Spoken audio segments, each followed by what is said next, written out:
depenalized.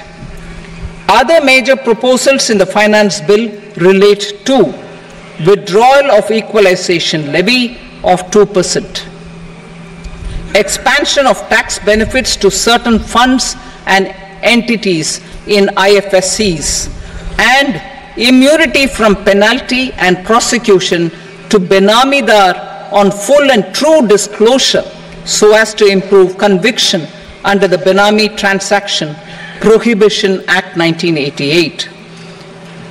Personal income tax. Coming to personal income tax rates, I have two announcements to make for those opting for the new tax regime.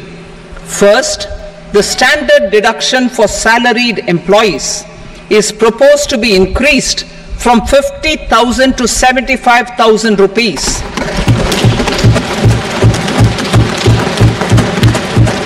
Similarly, deduction on family pension for pensioners is proposed to be enhanced from 15,000 to 25,000 rupees. This will provide relief to about 4 crore salaried individuals and pensioners.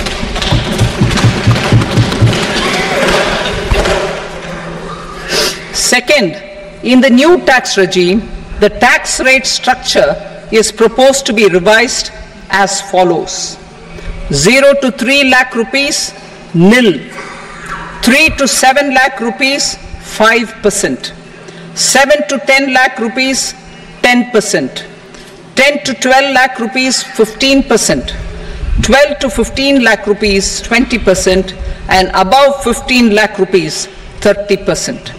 As a result of these changes, a salaried employee in the new tax regime stands to save up to 17,500 rupees in income tax.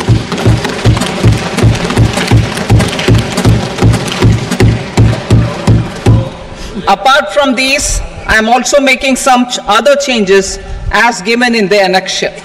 As a result of these proposals, revenue of about 37,000 crore, that is 29,000 crore in direct taxes and 8,000 crore in indirect taxes, will be foregone, while revenue of about 30,000 crore rupees will be additionally mobilized.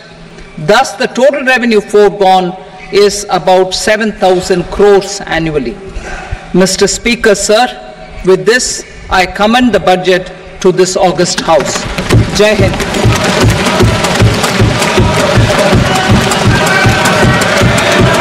Item number 2.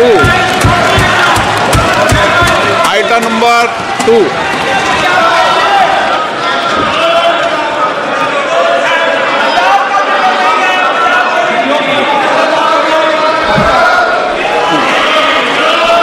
Sir, with your permission, I rise to lay on the table the following statements under Section 3 of the Fiscal Responsibility and Budget Management, FRBM Act 2003, Medium-Term Fiscal Policy cum Fiscal Policy Strategy Statement and Macroeconomic Framework Statement. Item number 3. Sir, with your permission, I rise to move for leave to introduce the Finance Number 2 Bill 2024. प्रश्न ये कि विधेयक को पुनर्स्थापित करने की अनुमति प्रदान की जाए। जो सदस्य इसके पक्ष में हाँ कहें, जो सदस्य विरोध में ना कहें। मेरे विचार में निर्णय हाँ वालों के पक्ष में अनुमति प्रदान की जाती है। माननीय मंत्री जी, अब विधेयक पुनर्स्थापित करें। Sir, I introduce the bill. Item number 4. The Union Territory of Jammu and Kashmir budget.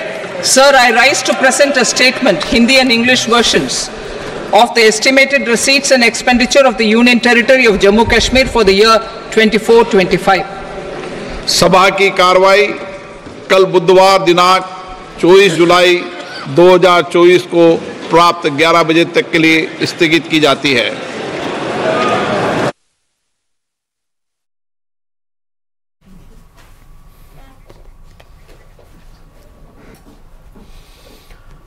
तो बजट पेश कर दिया गया है वित्त मंत्री निर्मला सीतारमण की तरफ से, और इस बजट को लेकर आपने देखा लगातार ग्राफिक्स के जरिए कि आखिर क्या राहत दी गई है, क्या घोषणाएं की गई हैं, और आम लोगों को, मध्यम वर्गीय परिवार को, जो नौकरी पेशा लोग हैं, उनके लिए ये बड़ी राहत दी गई है। स्टैंडर्ड डिडक्शन की जो सीमा है वो 50,000 से बढ़ाकर 75,000 कर दी गई है। और अगर बड़ी बातें इस बजट की रखें तो इस बजट के दौरान 9 पॉइंट्स पर 9 क्षेत्रों पर फोकस किया गया है। कृषि में उत्पादकता और लचीलेपन पर फोकस किया गया है। रोजगार के साथ साथ कौशल को बढ़ावा देने की बात की गई है।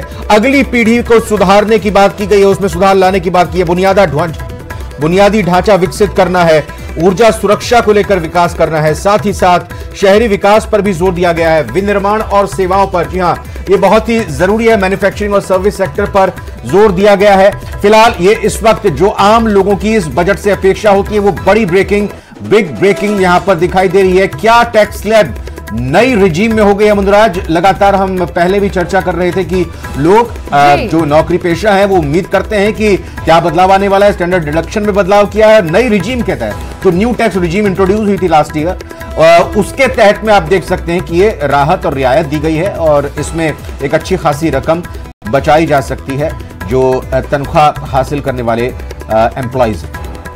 जाहिर तौर पर नई रिजीम में 3 लाख आय पर अब किसी तरह का कोई टैक्स नहीं लगेगा। ये एक बहुत बड़ी राहत है। और देखिए लगातार हेडलाइंस यही बनती हैं कि मध्यम वर्ग के लिए क्या खास है, तो ये कहा जा सकता है कि इस बार वित्त मंत्री निर्मला सीतारमण ने मध्यम वर्ग के लिए पिटारा खोल दिया है और सैलरी क्लास के लिए, सर्विस क्लास के लिए टैक्स में एक बड़ी छूट है। 7 से 10 लाख की जिनकी आय है उन पर 10% टैक्स देना होगा।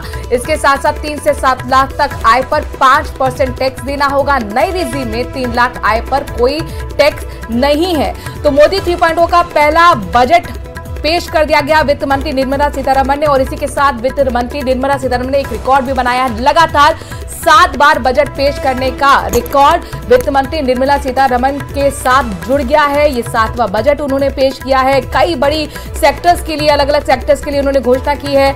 आम आदमी की जेब पर किस चीज का बोझ बढ़ा है और किस ऐलान से उन्हें राहत मिली है, एक्सपर्ट्स के साथ आसान भाषा में हम ये समझेंगे। लेकिन जो बड़ी बातें हैं वो अपने दर्शकों को लगातार हम बता रहे हैं। कई ऐसी चीजें हैं जिन पर कस्टम ड्यूटी को घटा दिया गया है। देखिए महंगा और सस्ता की बात होती है कि क्या सस्ता हुआ क्या महंगा हुआ। यहां पर हमने दिखाया भी था कि मोबाइल फोन सस्ते हो गए हैं। अब जो ये घोषणा की गई है इसमें मोबाइल फोन सस्ते होंगे और सोने और चांदी के आभूषण भी अब सस्ते हो गए हैं। तो ये 2 चीजें अभी फिलहाल महिलाओं के लिए भी खुशखबरी है, खासतौर पर जो गहने की शौकीन है।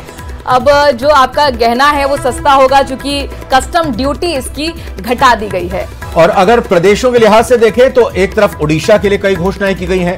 बिहार, चूंकि एनडीए की सरकार है, इस एनडीए की सरकार में सहयोगियों का खास ख्याल रखा गया, बिल्कुल ख्याल रखा गया। और बिहार को कल भले ही निराशा इस रूप में हाथ लगी कि किसी तरह का प्रावधान नहीं है स्पेशल पैकेज का, लेकिन आज बिहार में इंफ्रास्ट्रक्चर को मजबूत करने के लिए, सड़कों का जाल बिछाने के लिए और साथ ही साथ रोजगार के अवसर सृजित करने के लिए, पैदा करने के लिए कई सारी घोषणाएं की गई हैं। कई सारा बहुत बड़ा बजट आवंटित बिहार के लिए किया गया। आंध्र प्रदेश को, क्योंकि आंध्र प्रदेश जो है एक तरह से कहें कि आंध्र प्रदेश और तेलंगाना दोनों अलग राज्य हुए। तेलंगाना की राजधानी हैदराबाद बन गई और आंध्र प्रदेश अभी अपनी विकास की ओर अग्रसर है और फिलहाल नई सरकार आई है तेलुगु देशम पार्टी के चंद्रबाबू नायडू के नेतृत्व में। 15,000 करोड़ का अतिरिक्त यहाँ पर पैकेज दिया गया है आंध्र प्रदेश के लिए। तो ये जो मांग थी आंध्र प्रदेश की वो काफी हद तक पूरी हुई है। बिहार के लिए भी कई पिटारे खोले गए हैं, जैसे कि कॉरिडोर जो है काशी विश्वनाथ के तर्ज पर बनेगा, इसके साथ एक्सप्रेस वे बनेगा, मेडिकल कॉलेज बनेगा, नालंदा यूनिवर्सिटी को रिफॉर्म करने के लिए भी, यहाँ पर विकास करने के लिए भी बातें कही गई हैं। तो क्या बड़ी बातें हैं ये अपने दर्शकों को बता रहे हैं। साथ ही 15 लाख की आय पर अब 20% से ज्यादा टैक्स नहीं लगेगा। तो टैक्स स्लैब में काफी चेंजेस हैं और कितनी राहत फिर आपको मिल पाएगी ये जरा जब हमारे साथ एक्सपर्ट जुड़ेंगे तो वो भी आसान भाषा में आपको बताएंगे। हाँ, और साथ ही साथ इसमें ये भी चीज निकलकर सामने आई कि जो आयुष्मान भारत योजना है उसको लेकर कुछ बात कही जा रही थी। हालांकि हेल्थ सेक्टर पर भी सरकार का लगातार फोकस रहा है। फिलहाल अगर बात करें कि कुछ रिएक्शंस भी आने शुरू हो गए हैं।